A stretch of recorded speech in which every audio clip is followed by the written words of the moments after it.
Music Matters. Mr. Sumit. Dude, nice to be here.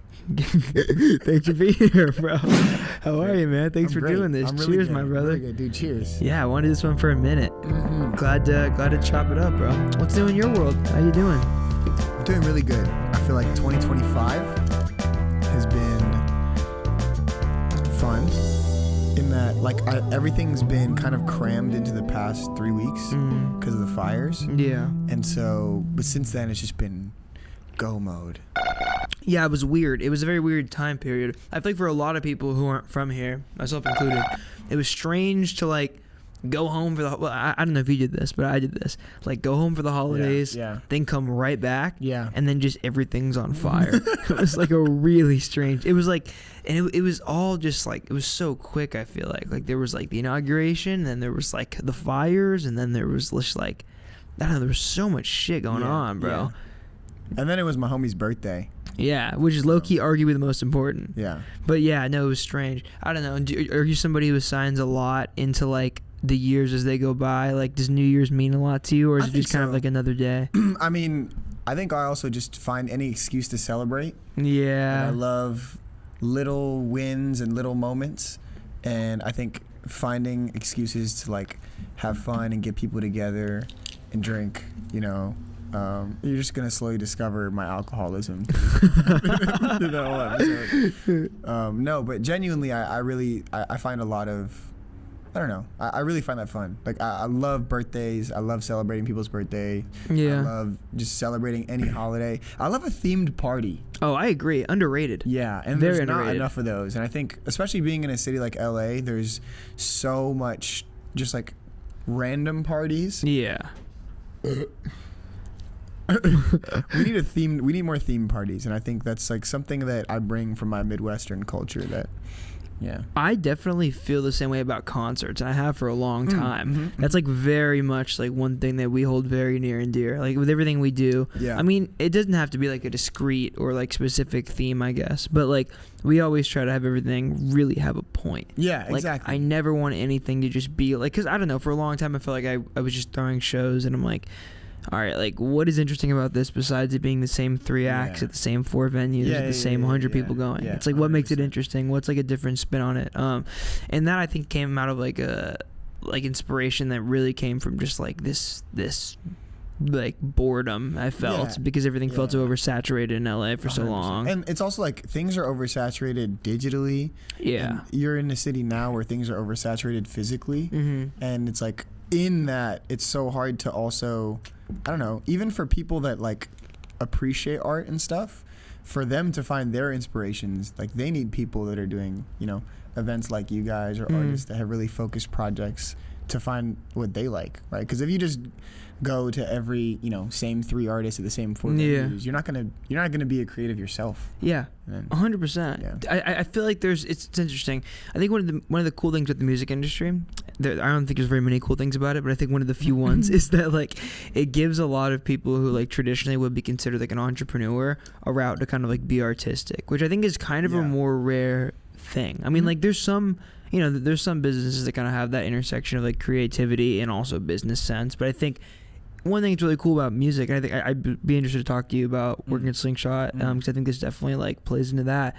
But it is cool to be sort of in the business of music because you're allowed to be creative, and there's a certain level of like creative problem solving that I think exists in this industry that might not exist in other ones because of the more, you know, traditional corporate world.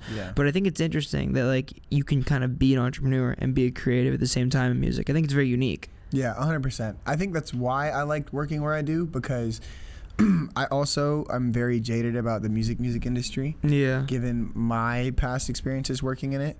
And then I also have experience working in big tech. And it's kind of both of those I didn't like for specific reasons. And so it's now I'm at this perfect little intersection where I'm still close enough to music to work with artists and, you know, people that I like and from like an artistic level. And, you know, have a not anymore, but have a studio and like work on artist projects, but then also provide like a very unique tech oriented solution that I think is missing you know, in a lot of the industry too. So it's like the perfect intersection of those two things. It feels like you kind of went through the trials and errors to figure out what you hated about both industries, to kind of find that intersection point between the two that seems to align perfectly. Yeah. What was that experience kind of like, going from, like, I guess walk me through the trials and tribulations of like going from those couple different jobs to where you got to Slingshot, and why you felt like it had things that the prior jobs did not, and like, what do you think they kind of taught you about what you're looking for in a career versus what you're not? The story starts as a wee little high schooler, and when I was growing up, immigrant parents, very like nerd background. Like I was super good at math, super good at physics. I went to a very elite private high school. Okay. And I applied to all the Ivies for CS degrees, and then USC was the one school I applied to that was not a CS degree, and still ended up getting a data science degree along with my other one.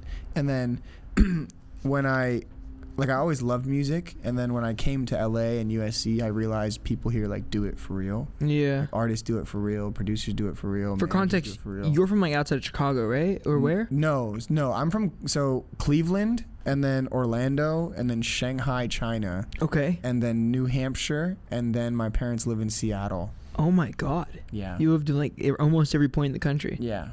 So yeah, that's where that comes from. But then in college, Slingshot started my freshman year. So as I was working these music jobs and tech jobs, I had a direct point of reference at all moments where I could be like, it's not like, oh, how is my past experience to this experience? It's like, between my two current experiences, what do I like more? So when I worked in music and I worked at Slingshot, I would see the difference of like, oh, music is full of like weird people and like, you know, a lot of not good ideas and a lot of random money being thrown around and a lot of like commercialization of art in a bad way. Yeah. And like, it was just a whole, I don't want to get too jaded, but, and then big tech was like, you're just a cog in a machine at all hours of the day, and you're paid really well, so you don't really think about it. And the whole time I was working at Slingshot, and I would see the stark differences between the two, and I think I'm like, I'm going to stay the course and stay there. Yeah. Define a cog in a machine. Like, do you mean like you're kind of just plugging in whatever your job is, and you're just one part of that bigger system? So replaceable. Interesting, because it's about like, I mean, I guess it's about your brain, but more in like a procedural sense, not a creative sense. Yeah, exactly. Like you're any big tech company, like any one of those people, even at the executive level, is so replaceable, and you're just serving the same mission that's pretty boring. Yeah, I'm not really passionate about enterprise AI software. Yeah, it's just almost like you're plugging and playing, just like exists in the to kind of like, I don't know, like progress the properties of whatever company you're working for. Yeah. Like you don't feel any purpose. Whereas in music, it was cool because you have purpose. Like I like everyone in the music industry. This is kind of the thing I don't like about it as well. That music it's a really good part of it too. But music is one of the only industries you can work in if you like it. Like I can't like big tech and go get a job at Apple or you know Microsoft. I can't like finance and go work at. What do you mean? But I can like music and go work at a music company because there's not as many hard skills required. I think that's a good thing in that it cultivates a lot of people that really appreciate the industry, and you'll find people who want to stick out and do things really well. But it also means that there's a lot of people that just kind of sit around and are lazy and are dumb. Yeah. And so that's like part of the downside of it too. But I think in many ways it's a good thing as well. So yeah, I think it's pretty confusing, but I think that's a really, really good point. I do feel like there's a lot of people in music that sort of like I think one thing that I've identified with it a lot is like there's a very big difference between doing music for a hobby and doing music as a career, obviously. But like in most industries, there is not a hobby version of it. There aren't very many hobbyist technology people. I mean, there are, right? Like there are certain people. Like, I had this artist Geller on the podcast the other day, and he was talking to me about like the hobbyist synth community and these people building these crazy racks. Yeah. So I mean, you know, there's some people that are like hobbyist tech people, but like for the most part you are doing it because you got a degree in it and makes you a significant amount of money, and you know that's a value system, that's okay, I understand it. But with music, like there's so many more levels to it. Like there's a very level, there's very entry level music, there's very elite level music, and there's there's spots all the way along the way. So I think you get more people in it that fizzle out. I feel like you see a lot of people stopping the music industry. I mean, I guess I don't know, but do you think you see a lot of people like phasing out of tech 100%. Careers? No, they're in it. Then they're in it for life. It's honestly probably because the pay and benefits are so good.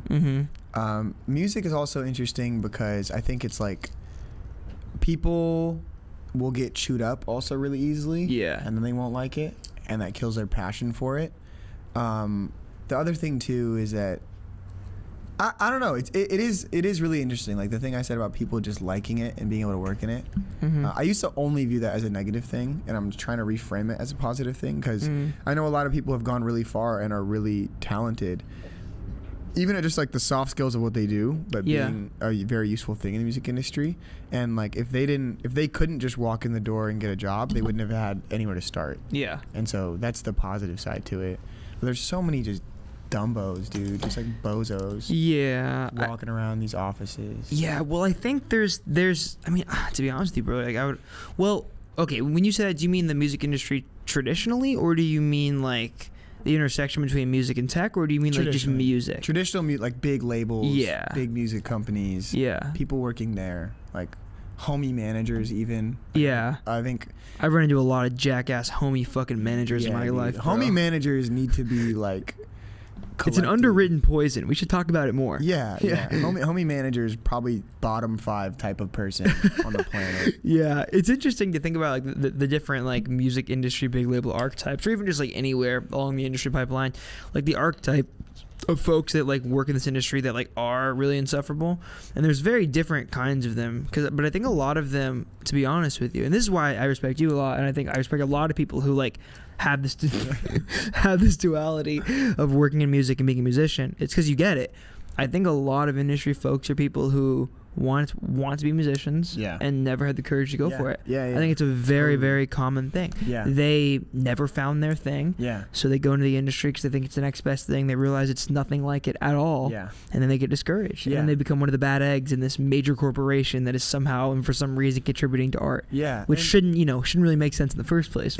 It's also like I think agencies are a really interesting microcosm of music where a lot of them have terrible cultures, terrible work cultures, terrible people culture. A lot of them have great cultures, so it's not like a generalizing statement. But I think the ones that I've seen that do have really bad cultures, people are treated terribly. There's like some of these major agents at like WME and Wasson, whatever, they have like 40 fucking artists. Yeah. Like, how do you sleep? It's crazy. And so like there's just this culture of like of being rude to everyone that works for you or around you, and then as a recipient of that, you hate it. But as soon as you make your way up, you're like, I've gone through it. It's time for me to dish people and like shit on them. So it's just a perpetual cycle of bad culture, and I think a lot of music is like that. Because the other thing too is that relative to other industries, there's so little money in music. Oh, for sure. Like, it's what, like a $70 billion industry? I don't know. I think we looked up a number. I've actually never thought about that. Yeah, I think Elon Musk could buy the music industry 5 times over, which is like kind of crazy. Or like the rotisserie chicken market. What? Like 7 trillion, some shit in the world. That's insane. And so like mugs, I think, are valued at higher than music. So it's all of these things that are, and music I've never thought about it like that. It's every corner of the world. Like it's, it's been around for thousands of years. It's the epicenter of culture. Exactly, right? And it's like valued so like low, and you bring a bunch of often Nepo babies, nothing against them, a little bit against them, a lot against Depends them. on they all share a similar 5 traits that I don't like, but nothing against them. Yeah, literally. And then, or these idiots among other smart people, and then you have them scrape for such a small amount of money, and they're like, why is the music industry so toxic? That's why. It's like Lord of the Flies. It's just like a shit show for like all these power vacuums, and then you mix that with people that don't have any hard skills, that just use their ego as a hard skill, right? Like you talk about. That's very true. Either it's like your ego or your accomplishments. And your accomplishments is very fair to be, your brand.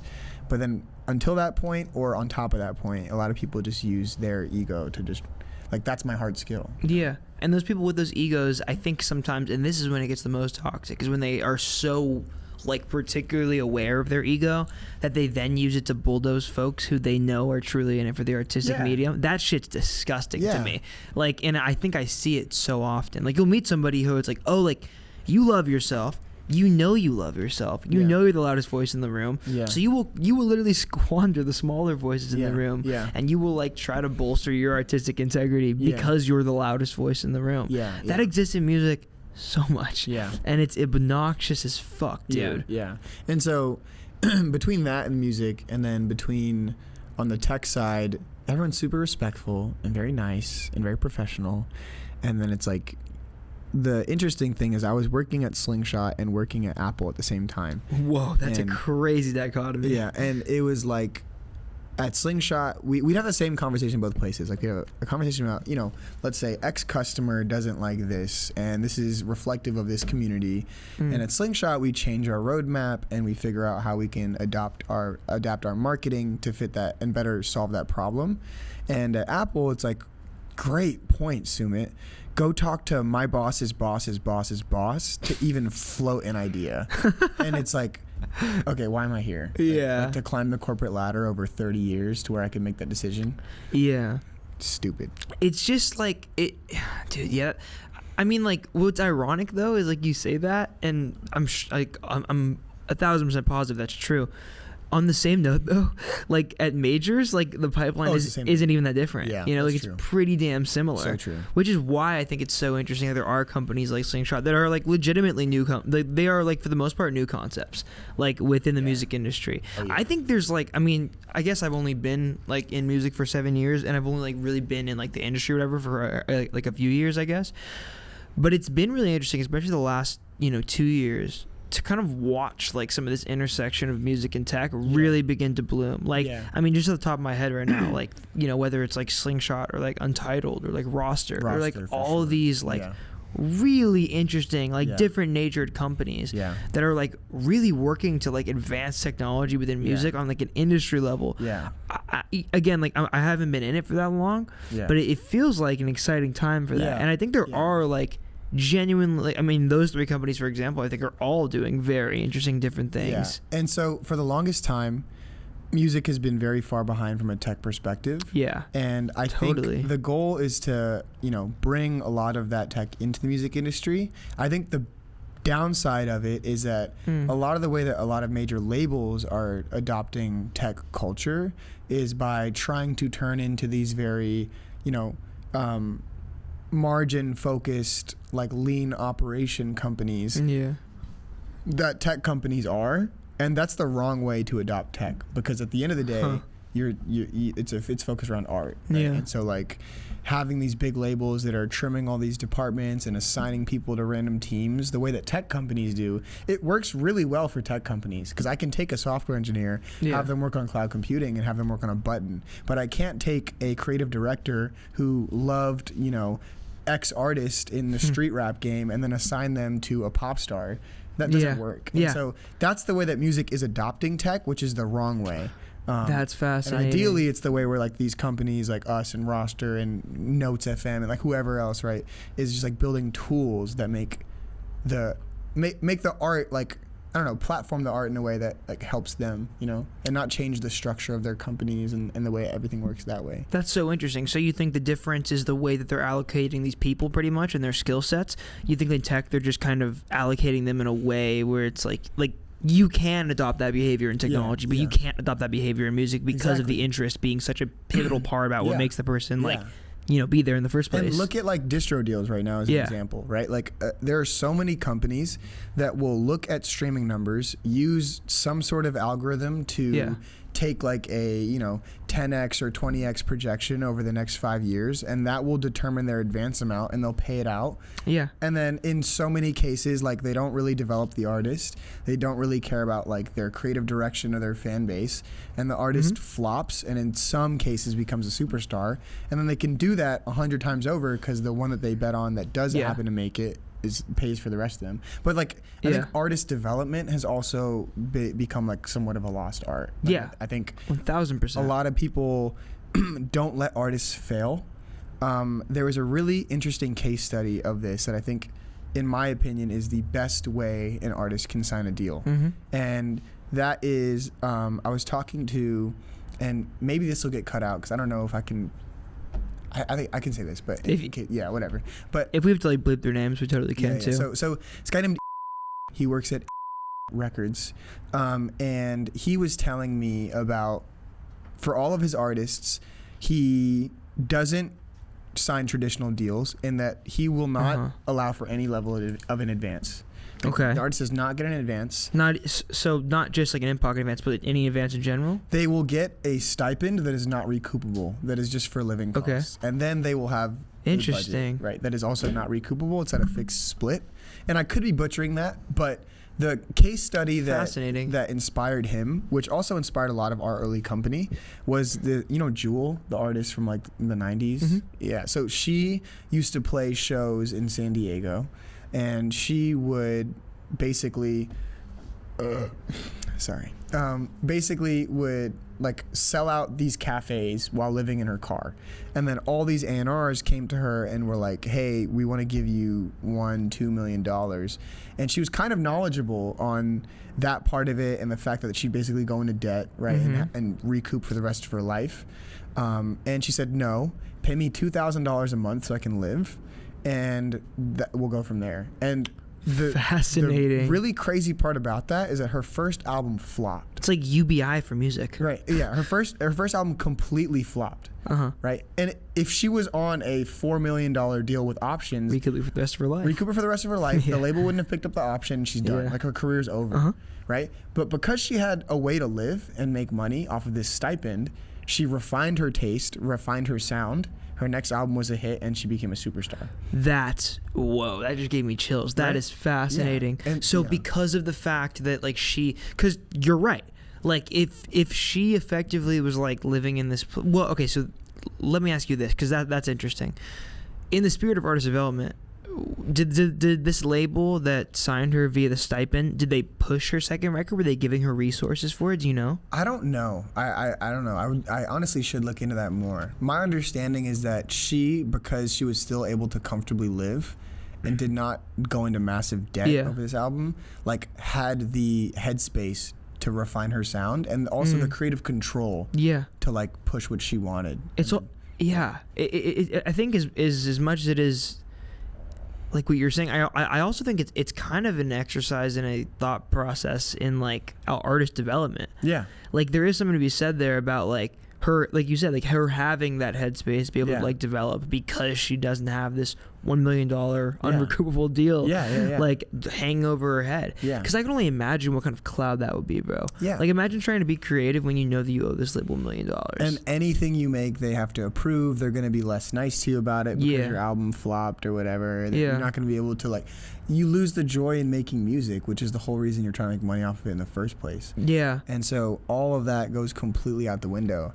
And a lot of the early parts of Slingshot, when we were more artist focused and doing less of the financial stuff, something we still want to get into was models where we put artists on salaries, right? Like they are paid livable wages, right? They get employment benefits, which shout out Chapel Roan. And then, that was crazy that was crazy to see her say that, knowing that you guys have been screaming that from the fucking rooftop literally for like 2 years. Yeah, exactly, right? And so honestly, it's like we need artists like that to speak up about it, because without that, like our company won't go anywhere. Yeah. And so grateful that she did. And we don't have a recoupable advance. We just, let's say we take like a 30% chunk of this artist's revenue while providing label-like services. That's a way an artist can live and develop. And obviously, we're only going to work with people that are as committed as we are, right? It's like, this can't work for any pop star artist that like has all their music made for them and isn't in the studio 24/7. But it's like, that's a model where it's sustainable from a people perspective too, right? And like I think the team around them is also really important, right? Like 100%. I say that all the time. When you're signing an artist, you're signing their team, which is arguably as important as signing the forward-facing artist. Yeah, and I think the best companies are ones that understand when to do JVs. Yeah, and let a creative company, like for example, that company is really good at it, right? They have as like probably their biggest act, or I don't even know, they have one of their acts, right? And their creative team, their brand team, their A&R are like so zoned in and locked in on this artist because they believe in this artist. Like if you were to hire them, you know, let's say that it's ingested by Universal, and then Universal takes their creative director and puts them on some pop star, and takes their A&R and puts them on some indie rock. Would have got shelved. Exactly, right? And it's like you lose the artist, and then those people also lose their passion for what they do because they don't want to work on those projects. Yeah. And that way of running companies, I think, is really bad.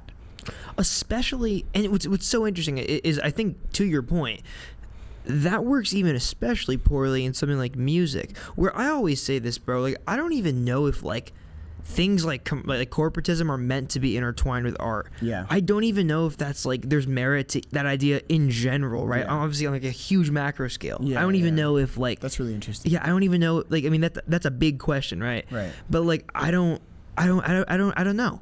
I think, like, obviously, like, art involving itself within finance is like almost inevitable as an industry. Industries have money involved. There's not really any way to avoid that. Yeah. But to this level of corporatism, where like we're essentially seeing like a micro monopoly in music, that to me feels like it's antithetical to the value of art. 100%. It feels like it's antithetical to the idea of like art progressing any further. Yeah. Like it doesn't. I mean, like, dude, and it's tough, right? Because I'm not the kind of person who's like, don't get your bag if you're a musician. I think you should. Yeah. I think everybody should. Yeah. And I don't think it makes you less of an artist if you're pursuing like monetary incentives. I think that's totally fine. Right. But I will say, I think sometimes the things that make the most money, the things that are the most artistically challenging and artistically progressive, I don't know if those two things line up all the time. That's where I think music has borrowed from tech in the wrong ways. Yeah. And that they view art as their product. Yeah. And it's like 100%. Inherently developing an artist is not the way that you need to look at a software product. Like those are two different things. And when you look at developing an artist the way that you look at a software product, right, that's when you lose sight of the time and effort and humanity it takes to do that. Humanity, keyword. Yeah. And then you sign them based off their numbers and some sort of margin and projected multiple, and you give them an advance and you don't talk to them. And like that doesn't work. It's music, right? It's like people in the studio making music that they care about. You can't treat it like a commodity like that. And not only is it a bad business strategy, it's inhumane. And I think but you know, I think everybody knows it's inhumane. I think that's long been acknowledged. What I think, and I would argue, is that it's a terrible business strategy. And I think the best examples of this are just, you know, artists directly after COVID that were signed purely on metrics that existed within COVID, and then they went on their first tours, and 9.5 people showed up. Yeah. And these labels were like, well, this artist has 2 million monthlies. Why are they pulling 14 people to to the whatever venue? Yeah. And it's just bleep. Like it's I don't want to say names, but it was bleep. Bleep. It was just like the Sorry. Insane that we had the same thought there. That's actually insane that we were thinking of the same artist. That's literally what I was thinking of. Yeah. Shout out you, bro. Yeah, shout out. I mean, I've met him. He's really nice. But like, oops. Yeah, but I haven't. Fuck that guy.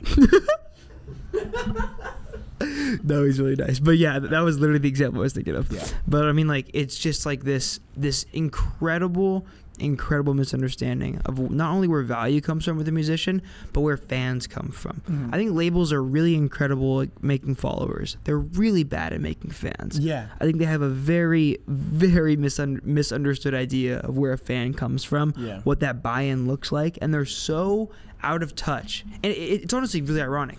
They're so out of touch with their consumer base, which is the fan, that like they're just putting more resources in, like, it's just a resource problem. Are there labels out there that you think are killing it? And if so, why? In artist development, yes. And it's like I think it's interesting because I think a lot of people would disagree with me on this, but like I think one label off the top of my brain that is like a good example, and everybody says this, but like I think R&R is a really good example of a label that's like shout out very R&R. Very based in like fuck you guys. Is obviously very centric to artists. Who's paying you? No? Okay. Ben Persky is. Ben Persky's paying me. But it's so funny. My roommate's about to go work there. Oh really? Yeah. Yeah, but well, it's interesting. I think a lot of people who are like, you know, like myself sometimes, that like to shit on the corporatism that exists within like the traditional industry model, we look at R&R and say things like they're only signing perp deals and then turn the other way. But I do think there's something a bit more complicated with it than that. And I'm not out here being perp deal defender, but I will say that when an artist when a label fully dedicates themselves to something like artist development, I do think there's merit maybe to having, a longer term length on that project. Maybe not perp, but having a longer term length on that project to warrant them not just working on it for 2 months during the campaign and then never thinking about it again. Are the mixed management clients on R&R, like our Dijon and McGee R&R clients? So R&R label mixed management, but yes, they are on R&R. Okay. Well, I'm just like, if you look at those artists, and maybe I don't know what the technicalities are. They have cult fan base every time, and that's like the most successful way to live your life as an artist, unless you're 100%. Like Billie Eilish, right? Like, if you don't have over 1 million or 2 monthly, you need to have a cult fan base. Like, McGee can sell out shows all over the country. I think Terrible is another good example as well. Yeah, and like my parents are never gonna. I mean, okay, maybe not never, but like for the next 5 years, are not gonna know who McGee is, right? Yeah. Maybe even 10 years, right? But like all my friends do, and we're gonna go see him when he plays in LA, and we're gonna talk about it, and we're gonna buy his merch, and we're gonna get his CDs and whatever. And it's like, CDs, damn. And it's just like that. Yeah, right. For real, my OG. His Blu-rays, We're gonna cop 2-star in the Dream Police on Blu-ray. Yeah. And so, but like he has a cult fan base. Dijon, same thing. 100%. And it's like all of those people, that's artist development. Yes. Like they have a sound, they have a fan base, they have a style. And they aren't new. Yeah. They've been around for years and years and years at this point. But it's an honest belief in the idea of, I'm going to find somebody that I know will be successful. I'm going to put all my resources in them and make it work. And it's strange. Like, I think some of these majors would argue that's a bad business practice. I don't think it is. I think if you have like all the capital in the world, sure, only making swings can make sense. Yeah. But I think on the other foot, if you don't have very much capital and you're trying to build something in an efficient stance, I think signing deals that are artist development focused, where like you're genuinely committing tons of resources to these artists, it's your best bet. Yeah. Why would you like think about like a stock? Right. Like why, or maybe not a stock. What's a better? Maybe this sounds strange, but maybe a kid's a better analogy, right? Yeah. Let's say you have a kid and your goal, like having a child, is to have them be like a professional athlete. Yeah. Why would you have the kid and then never put them into like professional sport or like organized sports? Literally development. Yeah. It's just like you're cutting that out. My kid, day he's born, is gonna be on a basketball court. Me too, bro. Project LeBron. Project LeBron. And I don't care if that motherfucker's 5'9" when he grows up. He's gonna be dunking on fools. Yeah, tough shit, bro. Yeah, and so Project LeBron's gonna happen. Project Justin Bieber is gonna happen too. He's gonna be a pop star. Project not Kanye. Whoa. Bleep.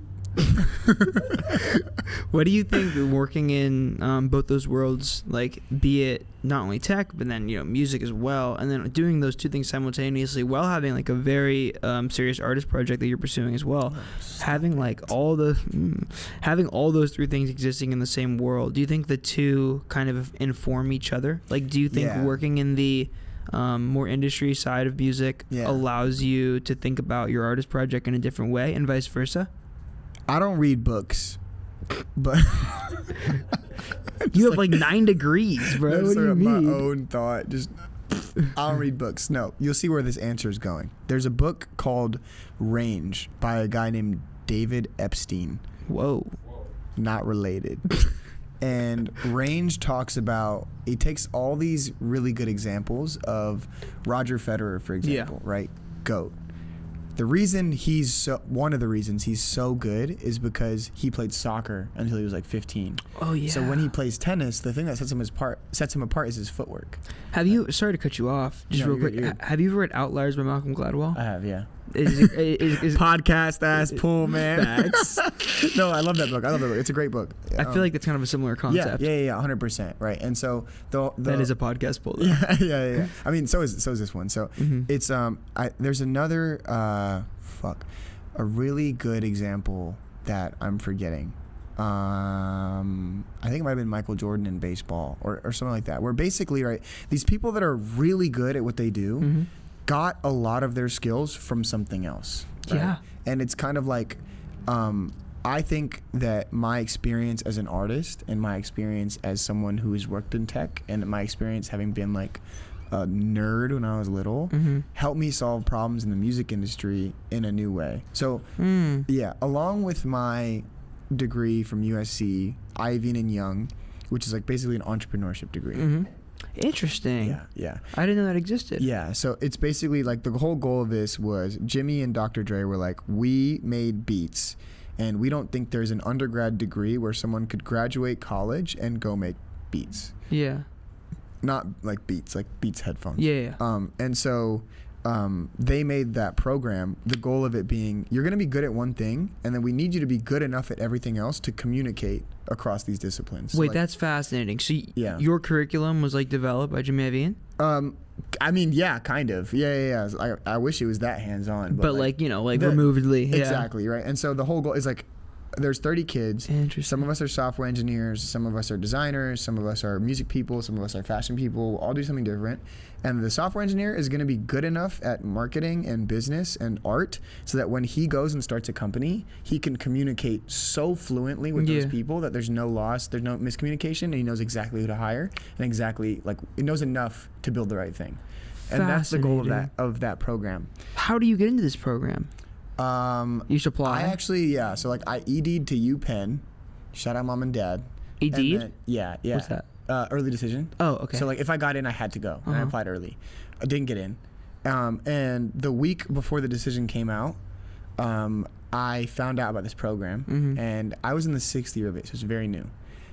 This is where Kyla went. This is where I met Kyla. I didn't know that. This is how I met Kitty. Interesting. Shantanu? You know Joel? Yoon?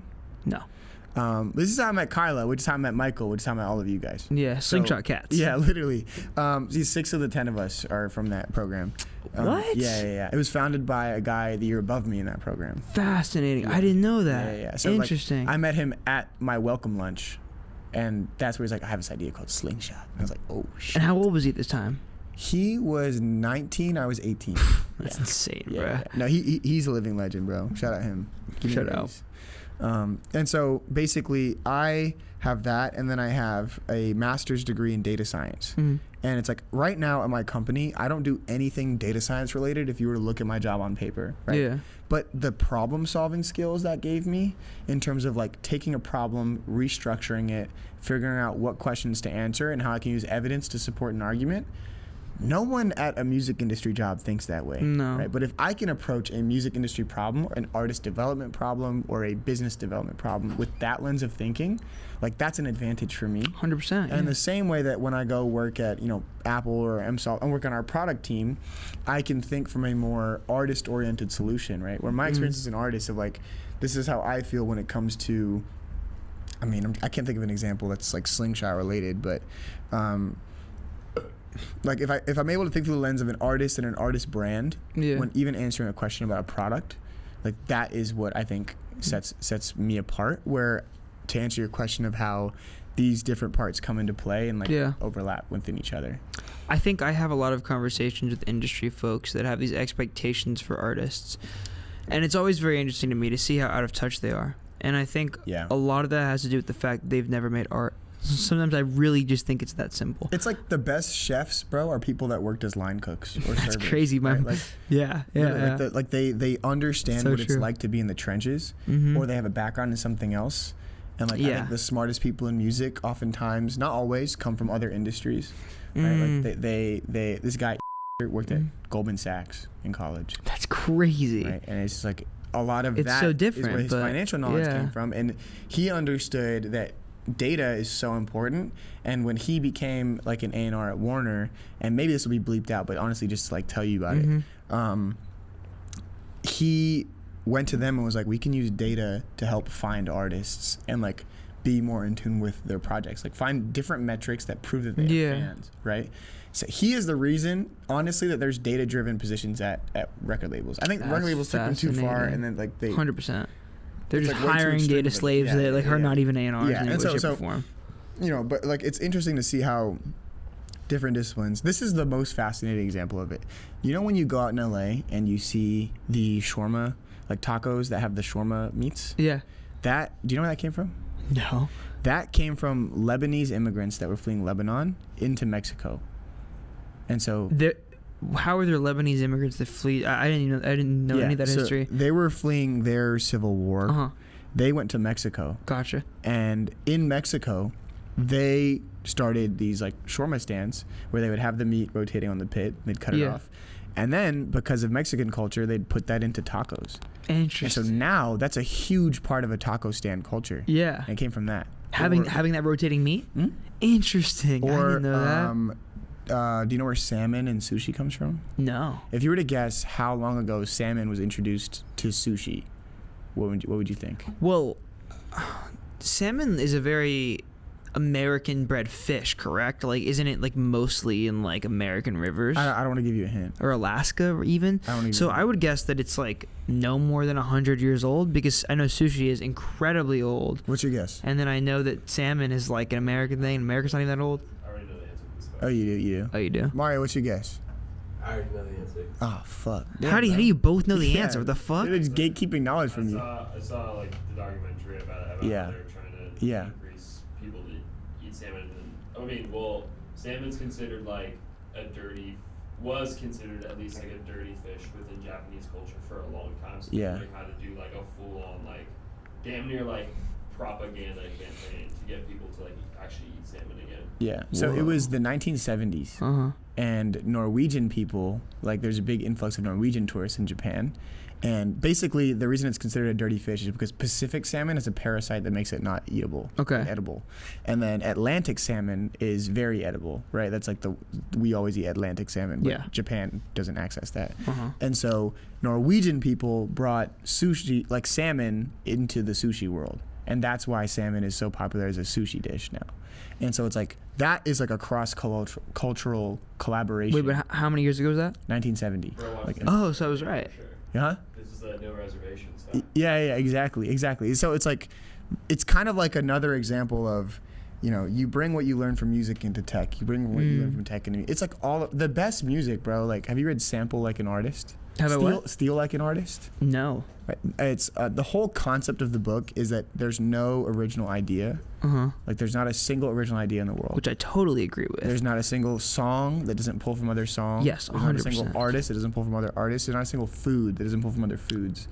And it's just like everything around us is some level of inspiration or collaboration. And I honestly think when it comes to even like my career and how I approach music tech, it comes from music and tech and my artistry. And so it's the same way. I think that's especially true in music. Yeah. I think like literally nothing in our entire lifetime, if not like 5 lifetimes ago, in music has been born in the vacuum. It just doesn't exist. Yeah. I think like obviously rap is like the best example of this, where it's like that genre was quite literally born out of like sampled records in the 70s in New York, and it only could have happened in America, and it only could have happened in this period of time because of the history of like just like Black Americans. Yeah. Like it literally historically could have probably only ever happened in that time, in the small like strange just like happenstance that existed where all these influences existed in the same place at the same time to go on and like create this genre. And that goes for like every genre of music in America, really. It's like it's just kind of this big like ball of like rubber bands, you keep rolling it and it rolls into bigger things. It gets 100%. bigger and bigger and bigger. 100%. One really interesting example of what you were talking about is like the intersection between like music and tech, and also just like how people I thought it was interesting the distinction you made between like data-driven positions at labels and like how they've taken it too far, because I totally agree with you. I think like there was a point where data-driven positions and analytical-driven positions at labels were a very interesting prospect. I think like on paper that's a really cool idea in music. My favorite example of this being, I don't want to bring it up, is like the story of how Indify was founded. I'm not sure if you're familiar with like how it was founded, but it was very much I might butcher this, but I think Shav and the guys who started it began as this resource, and I don't remember if it was an AI thing or if it was like a script thing or like they made it with some kind of coding language. I don't quite know the very like specific details with it, but it is like how it kind of began. I know was like began as a tool, and the whole point of it was kind of to kind of like sift through data points that exist on the internet and like identify trends and use very specific metrics to try and figure out the way that streaming was trending. And because of that, in the early days, they've kind of built this tool. I wish I remembered the story better, but they kind of built this tool that they began to sell to labels, and then like out the back of that found DJ Khaled, and kind of like got the funding to start this idea that like became known as Indify. But there are all these interesting intersections between like tech and music, and they have all these different externalities, and they grow in all these different cool ways. But it always goes back to, I think, and this is again why I think like you having this perspective within like the artistry world and the music industry world is so valuable. I always think the people who work in music that are the best are artists themselves 100% of the time, regardless of the position, right? I think it's especially true in management. I think this is very true. I feel like the best I've dealt with a lot of managers. I think most of the ones that I see that I'm like, this person not only knows what they're doing, but they have like a very good handle and are very in touch with the art and the artistic integrity, and they hold that respect for their artist. Those are always artists, or always people who are musicians or photographers or filmmakers or artists, whatever it is. They always have some level of connection to the art. It means more to them than a business point. Their artist is not just an artist. They're not just like a business partner. They're a person who makes art and they think can help people. No, 100%. My dad growing up, he always told me to, I have nothing against this, to not get a business degree. Interesting. He said, like, get a degree in something that you are interested in, and then the business part of it will follow suit. Because it's great advice. Business, like his career, he started as a clinical radiologist, or like worked in clinical radiology. I don't think he was a radiologist. He did research for like CT scanners and MRIs and how they image the heart, right? And now he's an executive at companies that like, make patient monitoring systems and CT scanners and stuff like that. And it's like if he didn't have a base understanding of what the problem is they need to solve, he would not be able to do any solid business work around it. And it's like the best people who found labels, music companies, they understand what it's like to either be on the ground as an artist or as like a manager in the trenches or an A&R in the trenches, and they have that experience where it's literally like the line cook chef thing, right? Like every best chef worked as like a server or like bottom of the ladder line cook somewhere. 100%. They have that perspective, and they also have like the grounds at which they can like look at the highest point of the problem and the lowest point of the problem and all the people in between that point and find the best solution for all of them, which I think is very vital. And I think it's ironic sometimes, and not only big companies, but like, I don't know, just people in every field, like how politics. Well, I was just gonna say that, and like how out of touch they can be with the solution. And I talk about this in politics all the time, because one big point that I make very often with the introduction to the internet into the political world is like, if we, and also just like the variety of like information that provides, some being true, some being untrue, and then every point along the line is covered as well. But I always say, like, how can we argue about the like subjective nature of our opinions if we can't even agree on the grounds and the framework and the facts? It's like, if I'm going to argue with you about like what is the best breed of dog, and to me a dog is a dog, and to you a dog is a cat, how can we possibly argue about that? Like, there's just no consistent framework for us to have a conversation. And I think that exists in the business world and the music world as well. How can you be an A&R where your entire job is to find and like help develop talent and give them resources when you've never been in that position yourself, or or even have any understanding what they need? 100%. It's just so out of touch. And then I think the big excuse is that music is subjective, so like my taste is gonna be different, and that's why I'm making this decision. And that's where it can be a good thing, but it mostly can be also a bad thing, in that like, I don't need to have my opinion as an artist, right? Like, I have taste. Like, I listen to music. It's like, it's not the same thing. It's not the same thing at all. And like, it's not the same thing on like an artistic level, and it's also not the same thing in the way they've interacted with the industry. An industry person's perspective on the music industry will never be the same as an artist's perspective on the music industry, because they're just simply like, they fill different holes and have different outlooks and are treated in different ways. And that's where I think a lot of nepotism can kill the music industry too, where a lot of people don't have experience touching grass, and then they get given executive jobs, and it's like, bye-bye company. So No, that's definitely true, bro. yeah. Well, talk to me a bit more about, because that was super interesting when you were talking about the program that you were in during college. I had no idea about any of that. Yeah. So that was made up of people who, I guess, just explain to me the history of that Totally, that program. And you said like a vast majority of the Slingshot employees came from that. Yeah. So Interesting. so it was shaped around how do you build a startup and what would you need to come away with from a college degree to build a startup. And this was made by Jimmy Iovine, you said? Jimmy Iovine and Dr. Dre. Interesting. Yeah, Because of the Beats development. Yeah, exactly. Right. Fascinating. And so they were like, to start Beats, we needed knowledge in design, technology, and business. Mm-hmm. And it's like they had people, whether it was like Larry Jackson or like the tech people on the side of it, that knew one of these things really well. But the thing that stood out to them is that all of these people could fluently communicate with each other. And that made it way easier to where like their tech people still understood enough about music and branding to make a good looking headphone, right? And their business people knew enough about music to figure out how to seed and get the right brand partnerships. And like Jimmy, as a music person, knew enough about business when it came to like structuring like their business model and where to position the pricing of the headphone. And so it's like everyone is good at one of these things.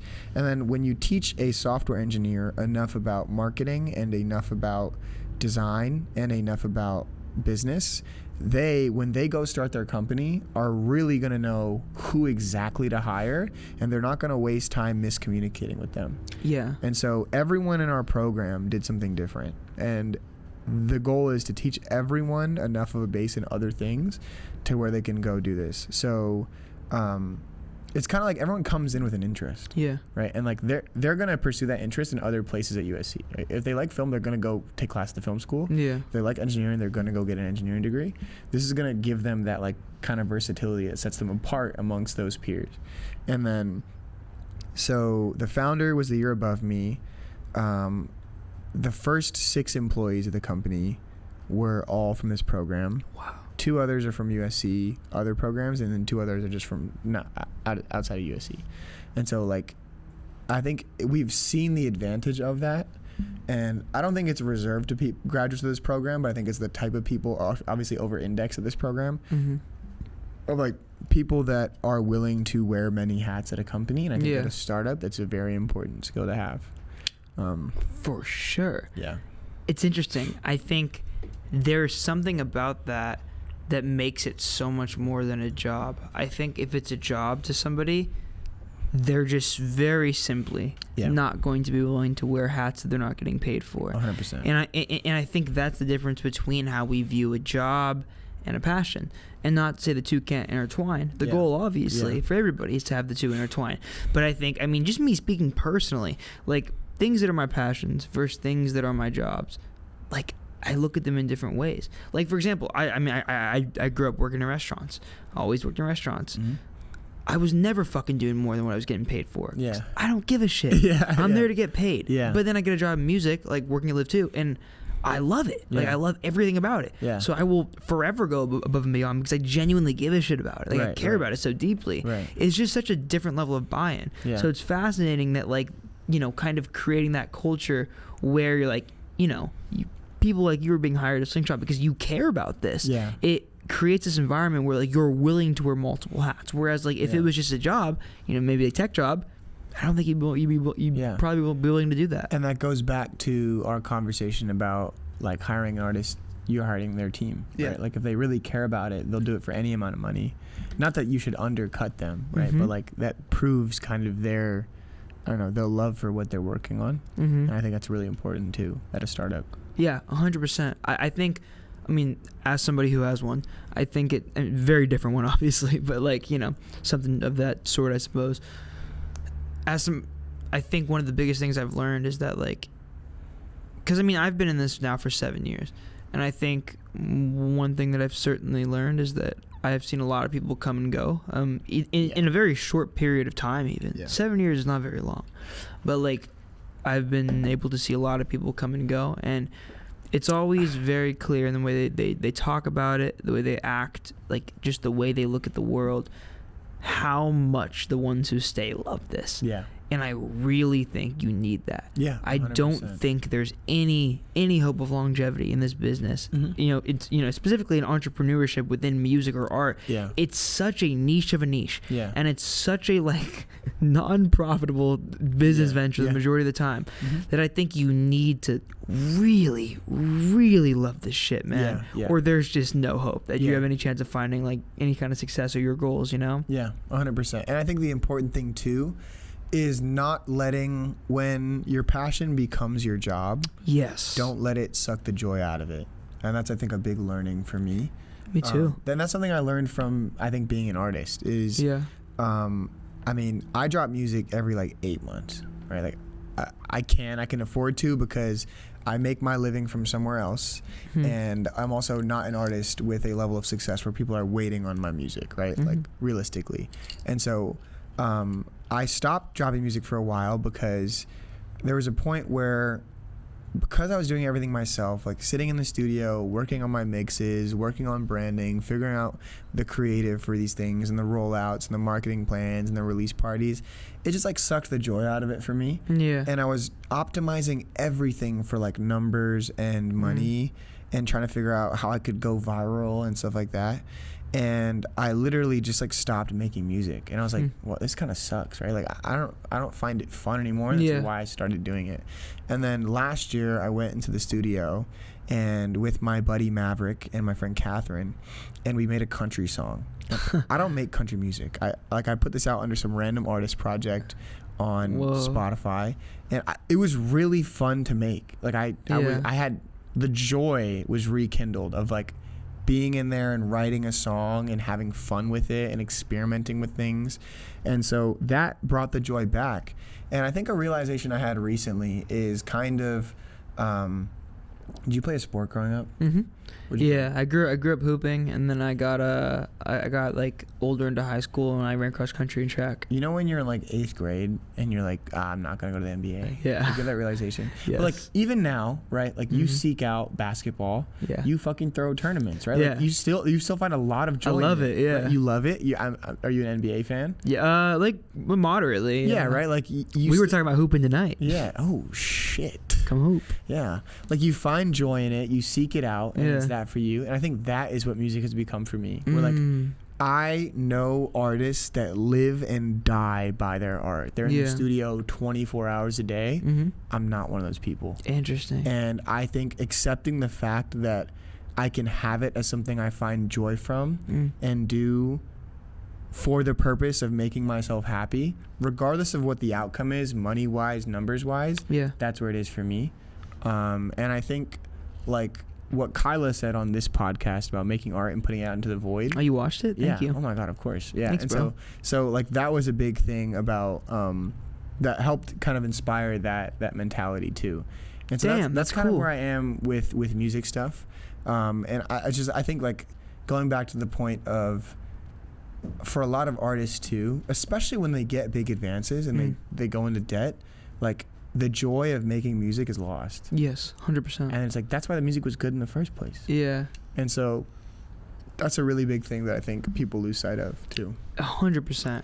I had a conversation quite literally yesterday about this, where I have a friend who is he's like a childhood friend, and he's recently got into like making music, and he's found like a lot of joy in it, and he's been talking to me about the potential of it maybe, it might be something he wants to pursue like as a career, or like maybe not as a career, but seriously. Yeah. And he's been asking me all these questions about different things, and I've been trying my best to help, give him advice and stuff.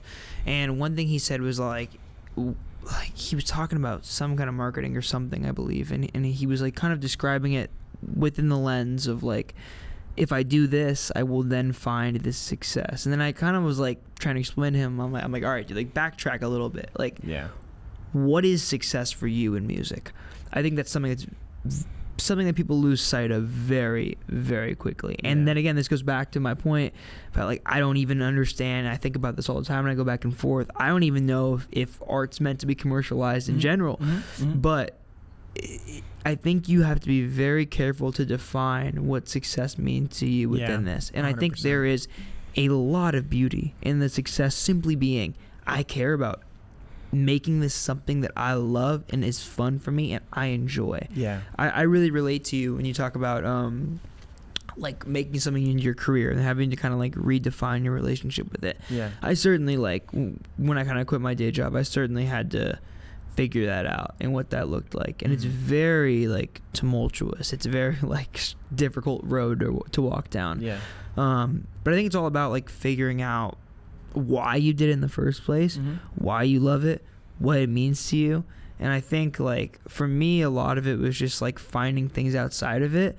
I realized very quickly that my life was only music, and I think that became, you know, reality because all I've ever cared about to this degree is music.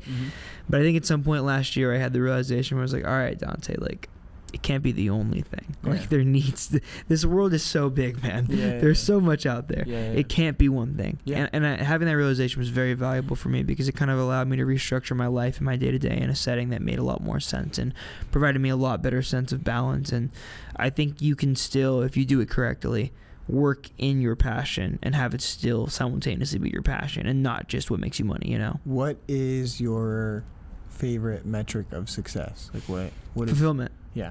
Fulfillment, 100%. I agree. That's like always been my metric of success. It's fulfillment. And you know, there's like vanity things I like too, but even the vanity things I've been able to reframe into things that are more productive. I used to, you know, the vanity stuff for me used to be followers and shit, and I've realized it's very core to like who I am as a music consumer and person in the industry as well. But I've been able to kind of like reframe my even like vanity metric of success from something like followers to more rooted in something like community. Yeah. How big's the community? Yeah. How strong is the community? How many people have been involved in it? Like how many cool things have we fucking done? Like, you know, stuff like that. I'm a strong believer in that. Like if you're happy every day or most days, because not every day is pretty unrealistic. Yeah. You're successful. I totally agree. And it's like, because at the end of the day, it's great to have goals and it's great to work towards them and be structured. But the whole reason you do that is to realize some level of achievement that will make you happy. And it's like, if you're happy the whole way, 100%. Then you're already doing that. Yeah, man, 100%. That might be the most valuable lesson I've ever learned.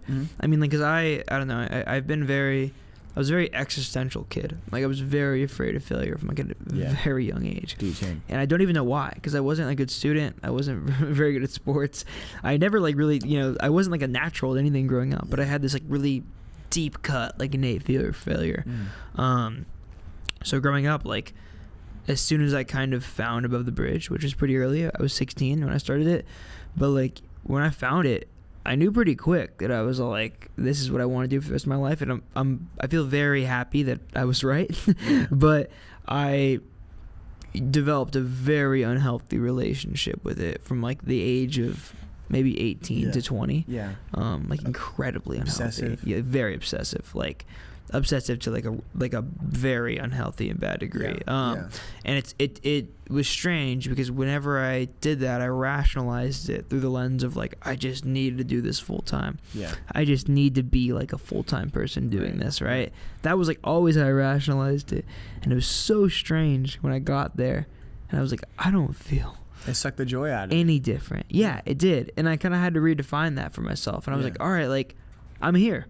Now what? Yeah. You know? And I kind of got to that point, and that changed a lot for me because I was kind of able to reframe my, you know, my framework of success from like do it full time to like do it in a way that fulfills me, makes me happy, and make things that I'm proud of. Yeah, 100%. Which changed, I don't know, it changed everything for me. And it was definitely a journey, but I would do it all again. Yeah, 100%. And it's also like, it's interesting. It's something I was thinking about of just like, the lens I was thinking about it through is weird. So this won't make sense when I start to explain it. But when you look at like long-term health repercussions, right? Like let's say you drink a lot when you're younger, and at age 50 you have liver problems, and you're gonna be at age 50 and you're gonna be like, why did I drink so much, right?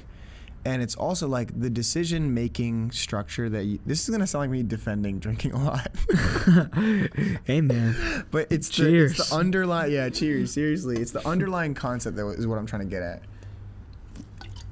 Has nothing to do with drinking.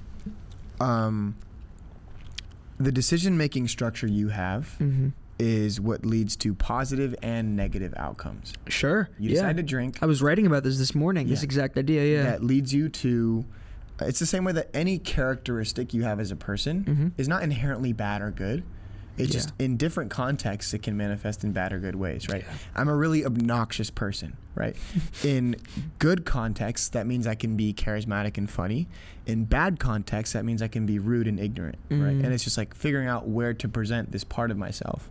And so being obnoxious isn't inherently bad. Being impulsive, right, also isn't inherently bad. Impulsiveness means I can be impulsively kind the same way it means I can be impulsively rude. Yeah. Right? And so this decision-making structure we have will lead to positive and negative outcomes. And it's like an example is if I have this liver disease at 50, right? But it's the same decision-making structure that allowed me to have fun all these times that I did drink, right? That is true, yeah. Again, like this is not about the alcohol part of it, because I think there's a lot of nuance to that conversation. But it's kind of like if you're living every day through a lens that you see is making you happy and fulfilling you, like then you're good, right? If your decision-making structure is leading overall to more positive than negative, then you're fine. Yeah. And it's corny, but it really comes down to the idea of perspective. Yeah, it's like sometimes it's literally just about reshaping your lens, and that's not to say like don't pursue anything, but like at a certain point, man, like what are you finding more value in? Like the 100%. Small pay increase that you might get from like a junior executive position to a senior executive position, or taking that fucking time that it would take to get from that position to the next one and spending it with your kids. Yeah. Or spending it with your wife. Touching grass. Go for a fucking run. Literally, like, when you talk about perspective, like, when I talk about that realization I had about not going to the NBA, and applying that to my music career. Yeah. The amount of music I've made or what I do physically has not changed. Yeah. Before and after this realization. The only thing that has changed is my comfort with it, right? Beforehand, I felt crazy senses of imposter syndrome. I felt super guilty about not making music. It would like keep me up at night and I would get obsessive over it. And then I had this realization, if you physically looked at the amount of music I make and the amount of time I spend doing it, it has been the exact same. None of that has changed. It's purely my perspective on it that's allowed me to be more happy about it. And so I think that 100% you're like correct there. I think that thing that you did is very much easier said than done.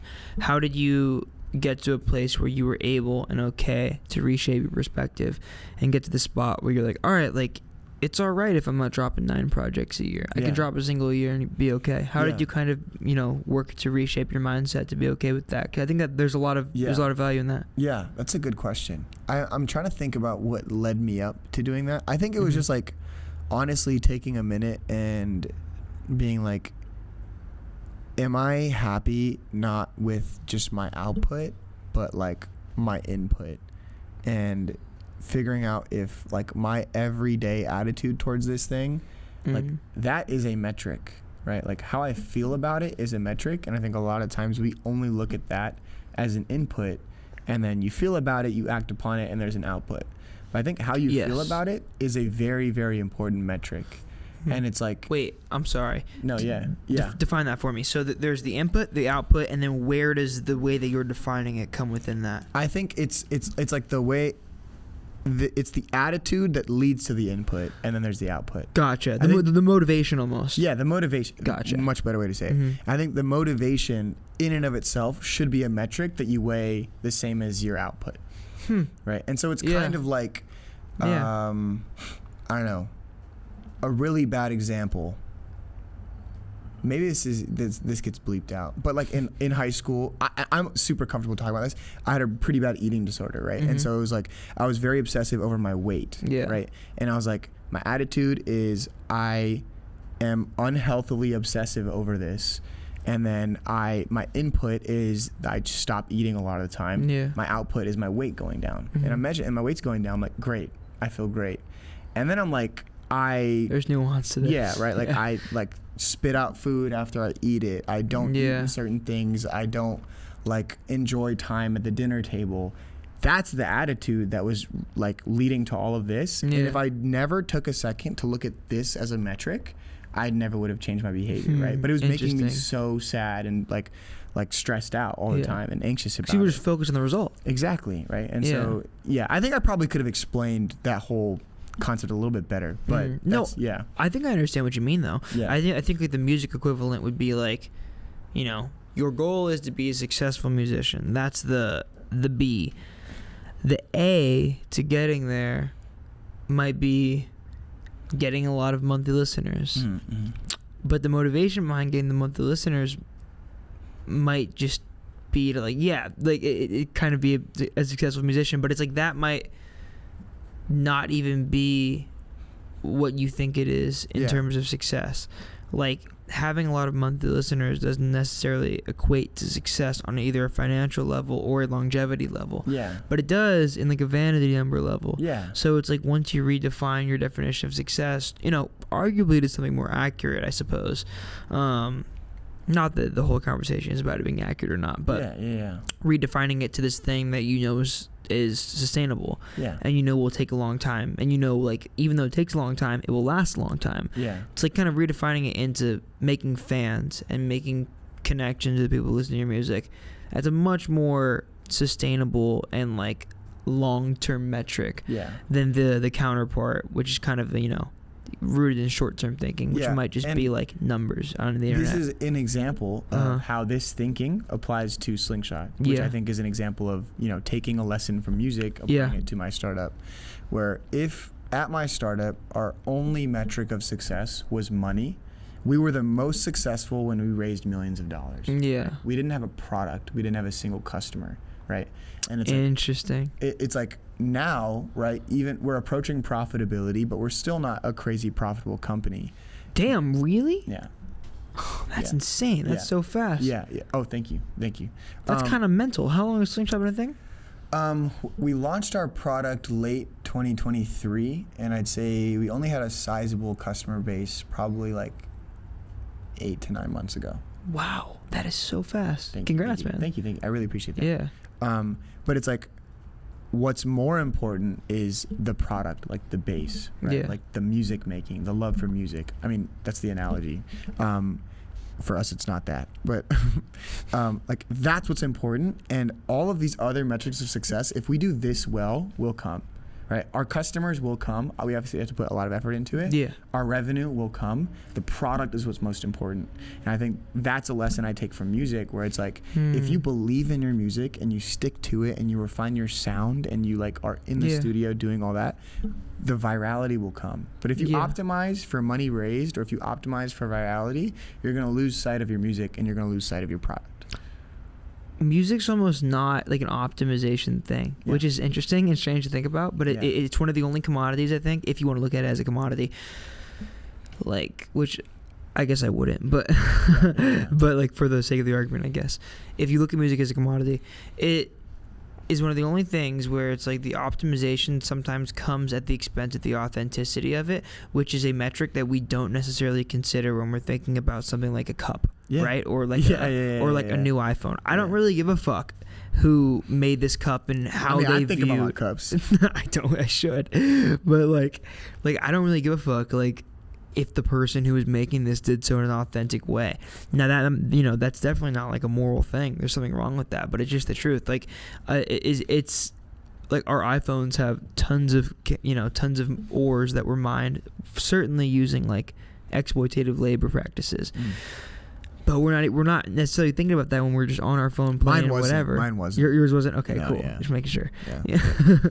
But it's like we're not thinking about that. We're on our phone. Similarly with music, it's like you can't think about art in the vacuum where your main goal is to sell it.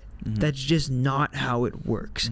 It's about authenticity and storytelling and being true to yourself and expressing a part of yourself that very often is not the most easy to express. That's a difficult thing, and it's entirely absent of profit margins.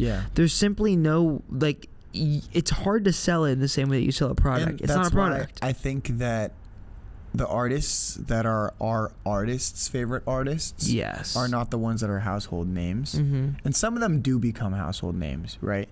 But like, you look at people like, I don't know, literally McGee is another example of this, right? Or like fucking, I don't know, people that are pushing boundaries of like sound, right? And what music to them can sound like, or what a genre can sound like, and bending those barriers. Like, those are the people that really are in it for the music. And I think that's, to me, like the coolest part about, they never optimize for virality. Yeah, and they shouldn't. Yeah. like they're kind of effectively eliminating the one thing that makes them unique if they just do that. Yeah. They're just somebody else then. They're not themselves. And that's why I think almost every famous artist, when they do blow up, has been doing it for 10 years. Yeah, dude. Right? That's the strange thing about the Best New Artist category at the Grammys. Yeah. It's like you look at it and it's artists that have all been doing this 10 plus years. Yeah. Chapel's been in this 10 plus years. Sabrina's been in this 10. Like it's all people who have been in this for fucking ever. Yeah. Right. They're never new artists. It's kind of like that graph, right? It's like we only see the chart when it becomes most visible. Mm-hmm. It still exists. Yeah. We're just not looking at it. 100%. It's just like beyond the means of what we would track and what we wouldn't track. Yeah. Because if somebody has 9 monthly listeners for 6 years and on the 7th year they have 7.5 million, we're probably only going to track like 1 million to 7 million. And they don't optimize for virality. Yeah. They care about their music. Literally, like, I think Charlie is a great example. Totally. Yeah. I mean, she had like a modestly successful career for years and years and years, but she was never like huge. Mm-hmm. And then she did the same thing. She stuck to what she did, and it panned out. Yeah. Be it because of the land. I mean, that's kind of another thing too. Is like you have no idea how the landscape is going to change. Yeah, right. Sometimes the thing that you're doing is not meant for the moment. Yeah. But if you just stick to it and believe in it, if you believe in it and just stay there, right? Yeah. Keep doing it. Eventually, for whatever reason, the landscape could change. Literally, yeah. And suddenly you could be the top player in this landscape. Like if the landscape that's relevant to us, like Chapel's thing at the Grammys, right? Like that changes the landscape. When we were doing distro stuff and we wanted to push a lot of this like artist independent owned copyrights stuff, if Taylor Swift wasn't out there, I'm not a huge Taylor Swift fan, but if she wasn't out there pushing for artist ownership, no one would care. Yeah. And so it's like we couldn't predict that, and we still have to do what we do, and ideally, people are going to follow and big people will speak out about it. But I think it's interesting because a lot of artists and startups fail because the timing wasn't right. And it is a very that's tough. Cool thing to look. It does suck in a lot of cases. It's a cool thing to look at and like who repurposes what for what. And then that pops off. Yeah. So did that when Chapel said that at the Grammys a couple weeks ago, was the group chat going crazy? Group chat was going crazy. Last week, I think we had a conversation with almost every single major label or subsidiary. And that's the first time this happened? Yeah. Interesting. Why? Because like you guys were obviously like screaming this on the rooftop for years. Yeah. But like what made them backtrack and be like, oh wait, like it's kind of if Chapel said it, Slingshot was right? Because it's like, I mean, they are optimizing for public image. That's a great point. Yeah. Right. And so if they can come out and say we're partnering with Slingshot to give health insurance to our entire roster because Chapel said it, boom. Yeah. Wow. Best response ever. That's interesting. I didn't think about that exact X label is the first people to do it. They're the best label on earth. Yeah. Right. And it's like they only care about PR. Right, so they're definitely going to do it. That's so interesting. Yeah, that's fascinating. I guess I didn't consider that to that degree. Yeah, right. It's like the motivation for them is PR, and so we know that. So literally, in a lot of our communication, we're like, "Hey, if you do this, you're going to look great with all the conversation that's going on right now." Dude, the weirdest thing about the music industry is like whether you're any company in music, right? Be it what Above the Bridge is, be it what Slingshot is, be it what literally any company or any artist within music does, you are just trying to appease this conglomerate. And and I think about that a lot. And in a way, shape, or form, like I think we will 100% see the entire collapse of the major label system in our lifetime, without a doubt. I think like everybody and every company for so long that exists in this industry has quite literally existed for the purpose of appeasing major label system. And Spotify, yeah, which is effectively now a fourth major. Yeah. But I mean, I guess that's a whole different conversation. But it's so interesting, bro, because it's like whether you're a tech company or a media company or a production company or even like a fucking indie, like even if you like your goal to a degree for a lot of people, a lot of label execs, like bigger indies are like, how can we become like a JV of Sony? Yeah. How can we do like whatever? Yeah. And it just becomes like this circle where it's like we're all just fighting for scraps. It's like we're all just like looking in the eyes of the masters and saying like, when will you give us money? Yeah. Whether you're a production company, you're saying like, when will we work with your artists to get the money? Or Yeah. you know, if you're a management company, same thing. It's just like, when will there be a landscape of music where money is generated on a level that isn't through the major label system? Yeah, and an interesting thing that I've been thinking about, especially as we scale, is when is the day, it's kind of like, again, another bad analogy, like when is the day that you become Republican to your kids, you know? Oh, wow. Where That's like an interesting your thought. current value system right now is very progressive, and that same value system 20, 30 years from now is going to be outdated. Yeah. And it's like, from a work perspective, it's like we have this new value system for artists and what we want. In 20, 30 years from now, that's going to be outdated and we're going to be the villains. And it's like, what? The goal is to never let that McLean's happen. talked about that before. Right? And it's like, Yeah. I think it's really interesting to think about the That's day where like fascinating. your kids are going to look at you and be like, oh my God, you used to drive by homeless people and not give them stuff. And it's like, oh shit, I didn't think about that. Like, that's crazy. Yeah. So that's just one example, but like I think about that a lot. It's like, when is the day where we make enough money and we like start being jaded and exclusive and gatekeepy? And ideally never, but I don't know, maybe it's inevitable with, who knows? It's almost like an exercise in the way that humans interact with money. Yeah. It's almost like it almost like begs the question, like, can humans, like, when they have essentially a seemingly endless business model that most likely will never run out, most likely will never stop making them money, and most likely they never even have to update because people's belief in it has been instilled for so long, which is what I just described as effective the major label system. Yeah. So it's like, when that exists in the hands of anybody, be it Elliot Grange or be it fucking Joe Schmo, at what point does morality enter the conversation? At what point do they bypass the ability to essentially print money in exchange for a belief in something, be it culture, religion, morals, ethics, whatever, but a belief in something? Like, when does the prioritization of profit sit below the prioritization of anything else? It's a really good question. Yeah. I don't know. It's interesting, especially in the music industry, because it's like, it's a very different kind of monopoly. It's like a label executive tries their whole career to get rich. They finally do. And then they have the option to sign friendlier deals and lose out on what got them rich. Yes. Of course they're going to say no. That's an interesting idea. Right? Yeah. Like, why would they say no? That's what got them. That's what they worked so hard for. But then it's like, from our perspective, they're kind of an asshole, which is very justified. I don't disagree with that. Like, they are an asshole, right? But it's like, I think the Republican question really gets me a lot of the time, right? Yeah, me too. What's your most Republican take? I'll answer that, but let me think. Alphabet people. That's crazy. Non-binaries. Yeah, I am. Damn, I don't know. What's my most Republican take? What's my most Republican take?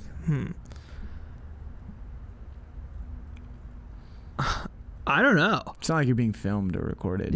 Yeah, but like, I would tell you if I could think. I don't know, bro. I'm pretty progressive. I'm kind of lived out, low key. Yeah. Just to be honest. I'm lived out. Oh, you hear that? Bro's lived out. Yeah, sure. Yeah. Okay, fine. I'll say it. Yeah. Stop immigration. Yeah, I hate Indian people.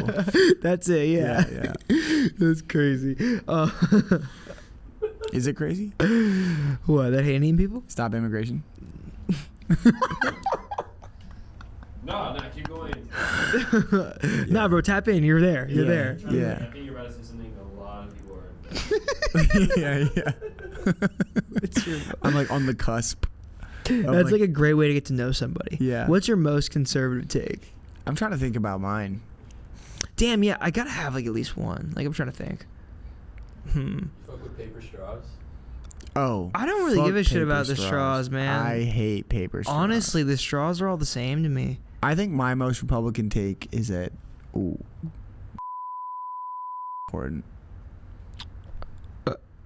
Interesting.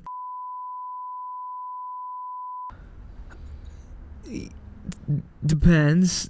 I think for sure depends, and that it can go too far very easily. But I do think it's important. As long as it doesn't create grounds to like bomb other countries. Yes, I was gonna say, as long as you don't use it to justify like unmoral wars, then I suppose it's okay to wear even American flag. I mean, not everything's gonna be moral, man. Just like the music industry, you know, man. You gotta do what you gotta do. Sometimes the 360's gotta be slung. Yeah, man. What was the? So tell me. So we kind of talked about like that program you were in during college. Oh, okay. So no more Republican talk. Yeah, no more Republican talk. Sorry. Fine. What was the?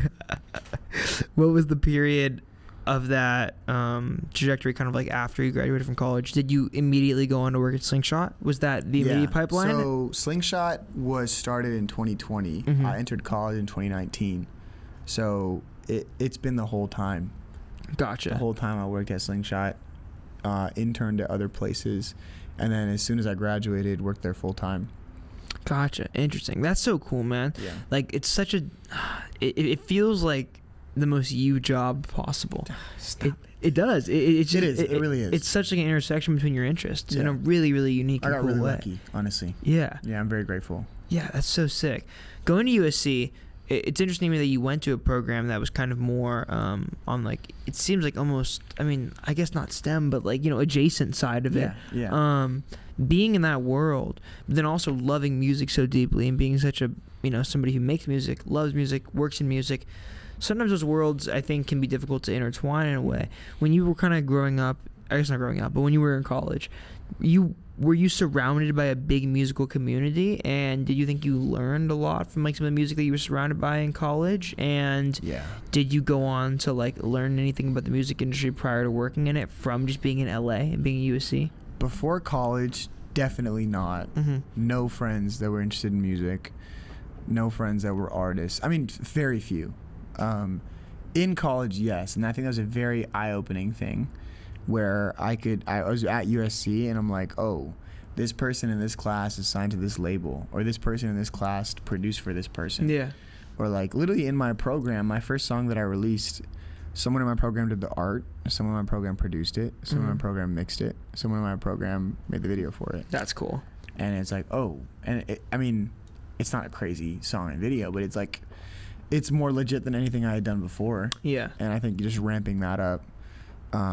So it's always been about finding the intersection of music and tech, and I would apply to like data jobs at Spotify, or like, you know, data jobs at other labels, or music jobs at tech companies.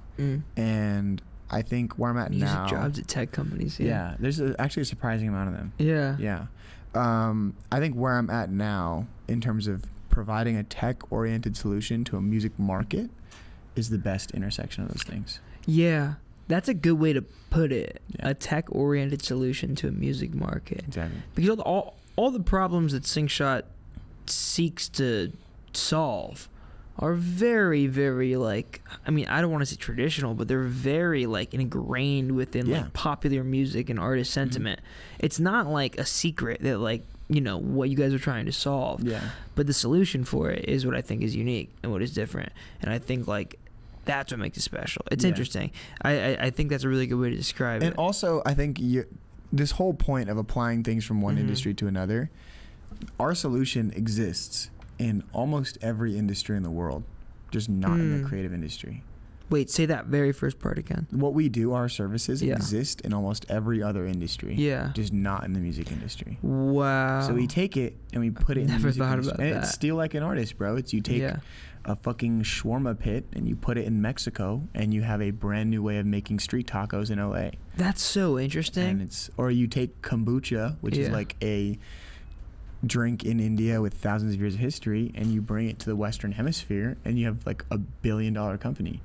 And so it's like, it's the same thing, right? We're like, the way to do taxes and your way to get health insurance exists in every other industry, just not in music. Yeah. It almost makes me question why that is. Yeah, I mean, I think there's a lot of keeps rich people rich sort of vibe to it. So yeah, that's definitely a part of it. Well, it's also like a very unique. It's also a very unique business on large part, being an artist, because like every player within that business for a large portion of their career, or sometimes their whole career, is effectively an entrepreneur. Yeah. That's not how it works when you work in like another industry. Mm-mm. You are most likely working for 1 of 10 companies. Yeah. Whereas when you're in music, it's actually more like there's a million different companies. Yeah. Everybody's an individualized company. And I guess I've never thought about it like that, but I think that makes a lot of sense. That I think would have a lot to do with like why things are gatekept the way they are. It's a lot easier to gatekeep, to a company of 1 than it is to a company of 100,000, and there's only 3 of those. Yeah. I guess there's just no monopoly in how many people can begin making music, and everybody who does is effectively their own business. Yeah, 100%. When did you I know you kind of went to school into this program. When you did that, did you have the intention to work in music? Like, when did music kind of come into your life in that way? Was it something that you were this obsessed with from like a young age? Were you rapping as a kid? I was rapping as a kid. 10 years old, I knew Rap God, and I would do that on the bus. There's videos of me doing it. Maybe it was 7th grade. I was like 12. So I had a SoundCloud song come out when I was 14. It's trash, but I love it, and it's called Fire. And a cover art is a white background with a fire emoji in the middle. That's super tough. That would go fucking miles today. Yeah, for sure. Triple platinum today. For sure. And then when I got to in high school, when I went to high school, that private high school was very kind of nerded out. And then when I got to college is when I was like, oh, I can do music as a hobby, but more intensely, and work with real producers and work with real artists to make artwork and like, get features on stuff. Yeah. And so that's where it's like always been a hobby that I've just gotten better at. And I think having this moment about like it bringing me joy and wanting to do it to just bring joy into my life has been where it's at now. That's fascinating. I would imagine that switch in mindset has been very, very like cathartic for you. Oh, 100%. I think the stuff that I'm making is my favorite stuff that I'm making. Wow. And I used to think that and be like, I need everyone to hear this, and I'm gonna blow up and play Coachella. And then now it's like, I'm happy with this, and I'll have a release party, and the people that care about it will care about it, and I hope people like it and that it reaches as many people as possible, and I'll put effort into that.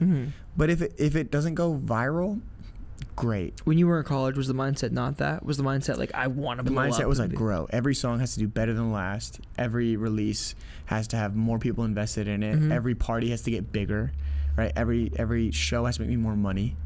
And then as soon as something didn't, I was depressed. As soon as something fell off a little bit, I was like, damn it, this is not worth it. What the fuck am I doing? I'm not growing. What are you talking about? And so that was definitely a big part of it for me. It's interesting though, because like I think there are hobbies musicians that are really like not good, and you are good. So stop. But it's interesting because like, do you ever have like, this is more, maybe this is an honest question, but do you ever have glimpses like when you get a song with Abby or like something like that? Yeah. Where it happens and you're like, oh, that's really exciting. Like maybe I do. Like, I definitely. I think performing was a big thing for me. So like I got to open for Dominic Fike, and like Jaleel and Dro Kenji and Weston Estate, and like those moments I was like, oh shit. Like I think I'm not a uniquely talented artist. I think I'm a uniquely talented performer. Interesting. And so that's where a lot of the music I would make just to perform it. Yeah. And that's when like you have the rush of adrenaline and like dopamine of everyone liking you and being in the crowd and your lyrics and like post show high where you're like, oh fuck, I could definitely do this more. Which is kind of why I DJ now, because it's like way easier than making music, and you still get some element of crowd control. And people, do you DJ a lot? Yeah. I didn't know that. I made more money DJing in 4 months than I did off my entire music career. That's crazy. Yeah. And it was so much easier to learn. That's crazy. Yeah, the only barrier to entry, that's why everyone's a DJ. The only barrier to entry is buying a board, which is like a few $100s.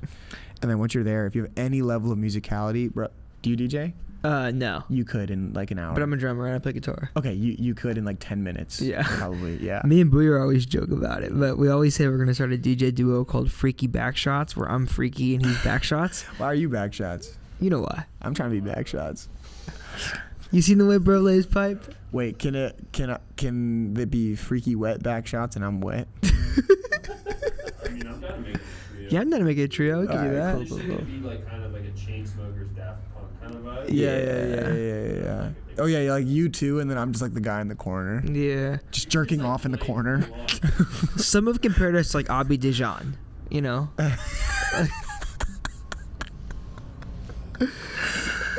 Yeah, like Kanye and Kim. Yeah, very similar. Very similar vibes for sure. Joe Biden and Donald Trump. Yeah, exactly. Peanut Yeah. butter and jelly. Yeah. You know? Yeah. Let's say we have like a Trey Songz. Like, Me and Booyar's sister. Yeah. that's dope. I think we should wrap this up. That was crazy. Wow. I do know bullshit actually want to start DJing though. Like, Yeah. I really want to start to for a while. No, I feel and like it's the so thing easy and that so fun and so what you silly. will learn so quickly is that there's very few people that are actually good at it. Yeah, which is like so okay, I think. It's so fun. We like don't need more good DJs. We I don't. think. And like Yeah. if you are like an okay DJ, you can provide a great time for a crowd, which is the goal of Yeah, it. And that's fine. And like I think I'm a good DJ. I don't think I'm a great DJ. But like I can go to a club and be like, this guy sucks. But I'll still be happy and have a great time. 'Cause the Yeah. music's good, right? So it's like whatever. But I'm like, this guy sucks. Yeah. Hot take, bleep this out. Kenny Beats, terrible DJ. Really? Mm-hmm. Oh, interesting. Does not do anything besides play good music with like a little transition. His music's great though. Yeah, it's a fucking. I had the best time ever. It was Yeah. awesome. Terrible DJ. Yeah. Yeah, Sumit, thank you for doing this, bro. dude. Of course. It's a very interesting conversation. This is where we kiss. Yeah. I think you have a great, very cool perspective of the music industry. I think it's very unique, and I think you have a lot to offer outside of the world of just music. I think there's a lot you to offer in general in terms of just like music you make, what you provide to music. I think you're wicked smart, and I'm excited to see what you do in the next couple of years, man. Thank you. I really appreciate it. Thank you for the conversation. Of course, bro. Yeah, of dude. course. Tell them where they could follow you. They could stream your music. Where they could follow Slingshot. Anything you want to promote? Yeah, dude. My name's Sumit, spelled Drake. No, Sumit, Sumit.ac. I have a fun little music video coming out. I'll show it to you actually. Yeah. It'll be fun. Please. But yeah, man. That's it. Fuck yeah. Yeah. Thank you, bro. Appreciate you, Dude, man. of course. Thank you. Yes, sir. That's where we. Music matters.